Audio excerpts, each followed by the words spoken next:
नमस्कार, आप सभी दर्शकों का स्वागत है सिलीगुड़ी नेटवर्क टाइम में। मैं चंदन सिंह। चिरकालीन चाय श्रमिकों की जो मांग रही है, वो जो 265 रुपये रोज़ाना मेहनताना मिलता है, 500 रुपये की मांग रही है। महंगाई बढ़ी, पश्चिम बंगाल में सरकार बदली, तृणमूल कांग्रेस चली गई, अब भाजपा की सरकार है जो कि केंद्र में भी सरकार है। चाय श्रमिकों के लिए इससे बड़ी चीज़ कुछ हो ही नहीं सकती कि उनका रोज़ाना का जो मेहनताना है वो 500 रुपये कर दिया जाए।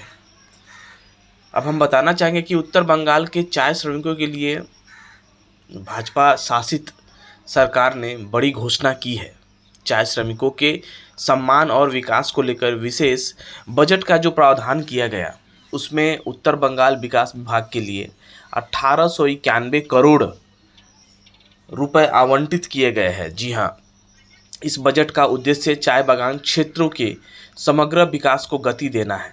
चाय श्रमिकों और उनके परिवारों के लिए एक विशेष चाय श्रमिक विकास परिषद बनाई जाएगी। परिषद के माध्यम से स्वास्थ्य सेवाओं को बेहतर बनाया जाएगा। साथ ही श्रमिकों के लिए बेहतर आवास सुविधाएं सुनिश्चित करने की योजना है। विभिन्न कल्याणकारी योजनाओं का लाभ भी श्रमिक परिवारों तक पहुंचाया जाएगा। प्रधानमंत्री चाय श्रमिक प्रोत्साहन योजना के तहत कई नई सुविधाएं दी जाएंगी चाय श्रमिकों के परिवार को। इसमें सामाजिक सुरक्षा और स्वास्थ्य सेवाओं पर विशेष जोर रहेगा। बच्चों की शिक्षा और कौशल विकास को भी प्राथमिकता दी जाएगी। कहीं ना कहीं चाय श्रमिकों के परिवार के जो बच्चे होते हैं वो पिछड़े दिखते हैं, तो उनके लिए प्राथमिकता देना बहुत आवश्यक था। पोषण सहायता और रोजगार के नए अवसर पैदा करने की पहल की जाएगी। चाय बागान क्षेत्रों के पर्यावरण संरक्षण पर भी ध्यान दिया जाएगा। व्यावसायिक उपयोग की अनुमत सीमा को 30% से घटाकर 15% करने का प्रस्ताव है।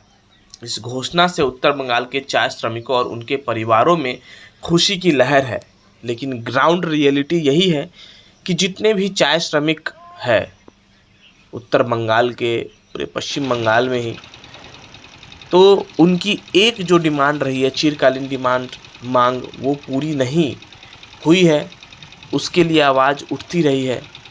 जब शुभेंदु अधिकारी खुद भी यहाँ पर आए हुए थे पहली बार मुख्यमंत्री की शपथ लेने के पश्चात सिलीगुड़ी में, तब भी आवाज़ उठी थी, अब भी आवाज़ उठ रही है और आगे भी आवाज़ उठेगी कि रोज़ाना का मेहनताना 500 रुपया कब होगा। आप अपने एक्सपर्ट राय को ज़रूर साझा करें। हमारे जितने भी दर्शक हैं, आप क्या सोचते हैं इस विषय को लेकर के, कमेंट बॉक्स में कमेंट करके ज़रूर साझा करें। तब तक के लिए मुझे दीजिए इजाज़त। यूँ ही देखते रहे सिलीगुड़ी नेटवर्क टाइम। धन्यवाद। जय हिंद।